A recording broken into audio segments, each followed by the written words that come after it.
एक छोटे से शांत गांव में जहां सुबह सूरज की पहली किरण खेतों पर सुनहरी चादर बिछा देती थी, वहीं रहता था एक दूध वाला, रामू। रामू हर रोज तड़के उठता, हल्का पीला कुर्ता पहनता, सिर पर लाल गमछा बांधता और अपनी पुरानी काली साइकिल पर 2 बड़े दूध के डिब्बे लटकाकर निकल पड़ता। गांव के लोग उसका इंतजार करते थे, क्योंकि उसके पिता भी इसी गांव में दूध बेचते थे और ईमानदारी के लिए जाने जाते थे। शुरुआत में रामू भी ठीक काम करता था। उसका दूध गाढ़ा और ताज़ा होता था, लोग खुश थे और रामू भी। लेकिन धीरे धीरे उसके मन में एक विचार जन्म लेने लगा। एक दिन वो बैठा पैसों का हिसाब लगा रहा था। उसने सोचा, इतनी मेहनत करता हूँ, फिर भी कमाई बस ठीक ठाक ही है। अगर थोड़ा सा दूध बढ़ जाए तो मुनाफा भी बढ़ जाएगा। और फिर उसके मन में लालच ने दस्तक दी। अगर मैं दूध में थोड़ा पानी मिला दूं तो कोई क्या जान पाएगा। अगली सुबह रामू ने वही किया। उसने दूध के डिब्बे में थोड़ा सा पानी मिला दिया। उसे लगा, इससे क्या फर्क पड़ेगा। लेकिन फर्क पड़ा। धीरे धीरे वो पानी की मात्रा बढ़ाने लगा। अब उसके डिब्बों में आधा दूध और आधा पानी होता था।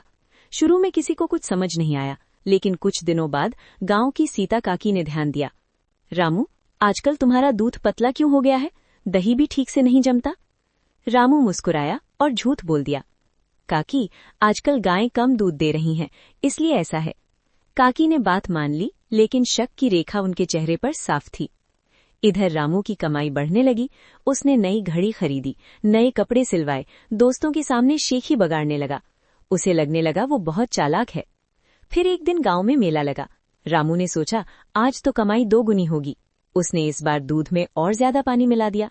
मन ही मन खुश हो रहा था। मेले में उसने ठंडे दूध की दुकान लगाई। बच्चे, बूढ़े, महिलाएं सब उसके पास आए। लेकिन जैसे ही लोगों ने दूध पिया, बच्चों ने मुंह बना लिया। ये तो पानी जैसा है। एक बूढ़ा किसान गुस्से में बोला, ये दूध नहीं, धोखा है। कुछ ही देर में भीड़ इकट्ठी हो गई। सवालों की बौछार शुरू हो गई।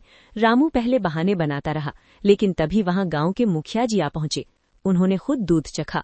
उनका चेहरा सख्त हो गया। रामू, सच बताओ, क्या तुम दूध में पानी मिला रहे हो? चारों ओर सन्नाटा छा गया। रामू का गला सूख गया, पसीना माथे पर चमकने लगा और आखिरकार उसने सिर झुका लिया। हाँ, मैं दूध में पानी मिलाता था, ज्यादा पैसा कमाने के लिए। गांव वालों की आंखों में निराशा थी। उन्हें विश्वासघात महसूस हुआ। मुखिया जी ने फैसला सुनाया, 1 महीने तक रामू गांव में दूध नहीं बेचेगा और जो भी पैसा मिलावट से कमाया है वो लौटाएगा। रामू के पैरों तले जमीन खिसक गई। उसकी रोजी रोटी बंद हो गई। लोग उससे बात करना बंद कर दिए। बच्चे तक उससे दूर रहने लगे। उस शाम वो अपने घर के बाहर चुपचाप बैठा था। सूरज ढल रहा था और उसके जीवन की चमक भी। तभी उसकी बूढ़ी माँ उसके पास आई, सफेद साड़ी में लिपटी, शांत लेकिन गंभीर। उन्होंने कहा, बेटा, तेरे पिता ने पूरी जिंदगी कम कमाया, लेकिन इज्जत बहुत कमाई। तूने थोड़े पैसों के लिए सब खो दिया। ये शब्द रामू के दिल में उतर गए। उसे पहली बार अपनी गलती का सच्चा एहसास हुआ। अगली सुबह वो मुखिया जी के घर पहुंचा। हाथ जोड़कर बोला, मुझसे गलती हो गई, मुझे माफ कर दीजिए। मैं वादा करता हूं, अब कभी मिलावट नहीं करूंगा। गांव वालों ने आपस में बात की। काफी सोच विचार के बाद उसे एक आखिरी मौका देने का फैसला हुआ और फिर शुरू हुआ एक नया अध्याय। अब रामू दूध में 1 बूंद पानी भी नहीं मिलाता था। वो खुद गायों की देखभाल करता, साफ बर्तन रखता, शुद्ध दूध बेचता। शुरू में लोग हिचकिचाए, लेकिन धीरे धीरे भरोसा लौटने लगा। अब उसकी कमाई पहले से कम थी, लेकिन उसके मन में सुकून था। कुछ महीनों बाद गांव में फिर से एक छोटा सा समारोह हुआ। इस बार रामू ने शुद्ध दूध से बनी खीर सबको बांटी। लोग मुस्कुरा रहे थे। सीता काकी ने कहा, अब हमारा रामू बदल गया है। उसकी माँ की आंखों में गर्व था। रामू ने समझ लिया था, लालच हमें थोड़ी देर के लिए फायदा दे सकता है, लेकिन सम्मान हमेशा ईमानदारी से ही मिलता है।